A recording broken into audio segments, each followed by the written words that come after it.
Hola amigos, ¿qué tal? Bienvenidos a otro video aquí en Enfermeguía. El día de hoy vamos a atender un tema muy importante, ¿sí? Vamos a ver una técnica relacionada a la atención del paciente con traumatismo y necesariamente con hemorragias exsanguinantes. Existen tres procedimientos relacionados a la contención de las hemorragias exsanguinantes. El día de hoy vamos a anotar y vamos a revisar uno de ellos. Los tres elementos son la presión directa, ¿sí? Sobre la zona lesionada sangrante, son sangrados abundantes que pueden poner en peligro la vida de la persona. Estos sangrados pueden llenar rápidamente de una mancha de sangre o una mancha hemática alguna estructura. Si nosotros los vemos que el sangrado ya se encuentra también en el piso, por ejemplo, en la superficie en la que se encuentre el paciente, eso determina que los sangrados son mucho más importantes. La forma en la que se está generando el sangrado, si es continuo, puede ser a través de alguna vena importante, o si es en forma de chisguetes, podríamos estar pensando en una condición arterial. Otro de los elementos es el empaquetamiento de las heridas, que estaremos viendo en otro video. Y el día de hoy vamos a atender el uso de un torniquete. La principal causa de muertes prevenibles del paciente de trauma es el sangrado. Entonces es muy importante que nosotros aprendamos a utilizar elementos como este, ¿sí? Tenemos aquí un torniquete. Este torniquete, vamos a ir revisando un poquito de su estructura. El torniquete tiene en la parte superior una vía para poder hacer la presión del propio torniquete. El torniquete tendrá que estar de forma circunferencial en algún punto de las extremidades. Este específico tiene un pequeño maneral que nos va a permitir poder generar la presión necesaria para ayudar a disminuir el sangrado del paciente. Tiene una zona de sujeción, ¿sí? En donde se va a sujetar el maneral para mantener la presión.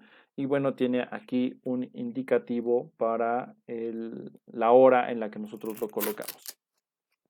De ahí tenemos una cinta velcro que nos ayuda a poder generar o pasar por toda la circunferencia. En esta cinta la vamos a poder colocar, ¿sí? Aquí notamos cómo ingresa y entonces esto es suficiente para poder colocar en una de las extremidades. Vamos a tener que notar la zona sangrante en ese momento y entre 5 y 7.5 centímetros después de la zona lesionada nosotros deberemos de colocar el torniquete.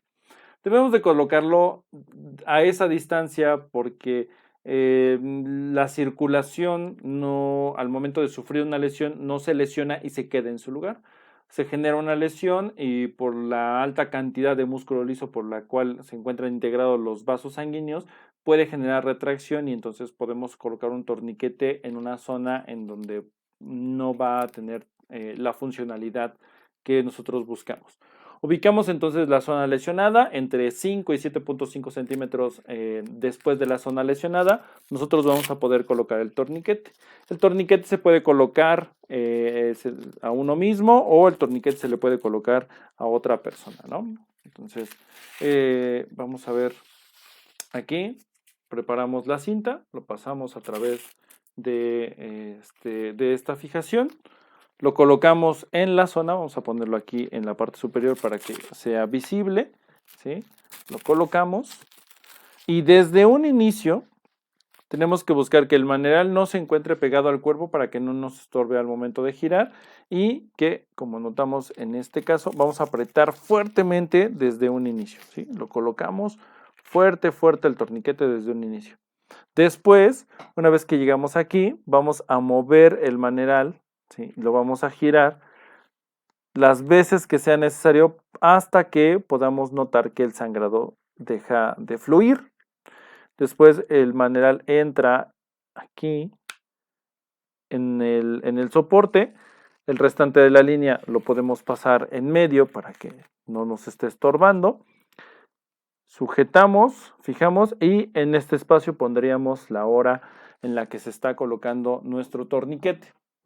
Podemos, si el sangrado no se detiene, colocar un segundo torniquete por arriba de este primer torniquete que hemos nosotros colocado. Sí, bueno, aquí porque estoy solo, entonces nos cuesta un poquito irlo colocando.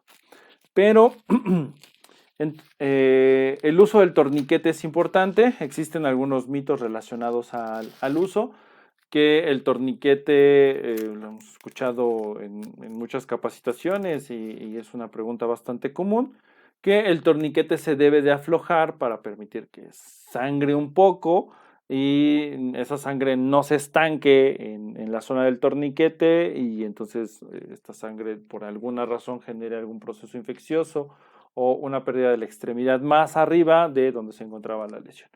Eso no sucede, nuestro cuerpo es bastante inteligente y trata de también distribuir menor cantidad de sangre a las zonas lesionadas, ayudando a través de algunas hormonas y a través de algunos efectos de compensación para nuestro paciente, ¿no? Vasoconstricción selectiva de forma periférica para evitar que ese sangrado continúe en mucha abundancia de ese lugar y nosotros ayudamos a que ese sangrado se detenga. No se, no se pierde la presión del torniquete para permitir que la persona sangre, porque al perder sangre la persona pierde eritrocitos que nos ayudan a transportar el oxígeno a todo el cuerpo, lo cual podría generar mayor problemas en nuestro paciente. Entonces el paciente todo el tiempo debe de mantener el torniquete colocado. No se van a aflojar para permitir que el paciente sangre. La idea es que el paciente deje de sangrar, entonces eso no va a suceder. Y bueno, también debemos de pensar que el tiempo en el que el torniquete puede estar colocado, las cirugías de ortopedia pueden durar 6 horas, en donde se utilizan torniquetes y después regresa el flujo sanguíneo. Estas técnicas se aprendieron durante la guerra, o bueno, se retoman durante la guerra y se dan cuenta que hasta después de 8 horas del uso continuo del torniquete, todavía la extremidad seguía siendo viable para la recuperación en proporción de la situación de cada uno de los lesionados, ¿no? No todas las extremidades se podían salvar, pero eran por el tipo de lesión y no por el tiempo de isquemia o el tiempo que se tenían sin riesgo sanguíneo. El paciente no debería de morir por sangrados, no debería de tener una muerte prevenible si nosotros conocemos este tipo de técnicas. Esta información la puede utilizar cualquier persona, ¿sí? En muchos de los escenarios se pueden enfrentar a condiciones exsanguinantes como esta. Entonces, una de las técnicas que podemos estar utilizando, uso de torniquete en el carro, en el botiquín, en el trabajo, en la sala de urgencias. Estos elementos pueden salvar la vida de una persona. Entonces, pues dejamos un tip el día de hoy. Cuídense mucho. Vamos a generar los videos de lo siguiente. En el de empaquetamiento tenemos una gran sorpresa para cómo les mostraremos. Hemos dado este tipo de capacitaciones ya en varios lugares y tenemos un poco de información, de archivos que ustedes van a poder estar viendo. Entonces, pues nada, cuídense mucho. Nos vemos en los siguientes tips. Hoy, uso de torniquete. Estamos viendo siguientes temas. No olvides suscribirte al canal, activa la campanita, déjanos en los comentarios qué otros temas quieres que veamos y pues nosotros con mucho gusto los vamos a ir atendiendo. Cuídense mucho. Bye.